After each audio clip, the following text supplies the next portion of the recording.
Po koncu obračuna v Domžalskem športnem parku je z menoj tudi naš dvakratni današnji strelec Luka Kerin. Luka, čestitke za prvo zmago v novi tekmovalni sezoni. Kako so bile prve 3 točke videti iz tistega ofenzivnega dela zvezdne vrste? Ja, evo, mislim, zelo veseli smo za te nove 3 točke. V bistvu zadali smo si pretekmo, da dobimo 3 točke. To smo v bistvu dobro naredili. In bilo, ni bila težka, mislim, ni bila lahka tekma, ampak smo zdržali do konca in mislim, da zasluženo dobili te 3 točke. Luka, po uri igre smo vodili s 4-0. Si verjel, da se tole srečanje lahko zapelje v takšno infarktno, pravzaprav končnico? Pa v bistvu bom rekel, da sem mislil, da bomo pripeljali mirno tekmo do konca, ampak evo, to je nogomet. Je bilo malo infarktno, ampak smo zdržali, to je najbolj važno.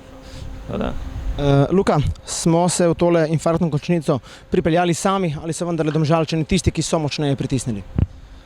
Pa nedvomno so Domžalčani kar močno pritisnili na naš gol, ampak, kot sem že rekel, zdržali smo. Dobili smo sicer 3 gole, ki bomo malo jih poanalizirali, ampak važno je, da smo držali do konca in to je to. Kako si preživljal tele zadnje trenutke tega obračuna? Pa moram reči, da kar živčno, no, na klopi je bilo, ampak smo dali še ta gol na 5-3, tako da je bilo lažje potem. Luka, hvala, čestitke za zmago nad Domžalami in srečno. Hvala.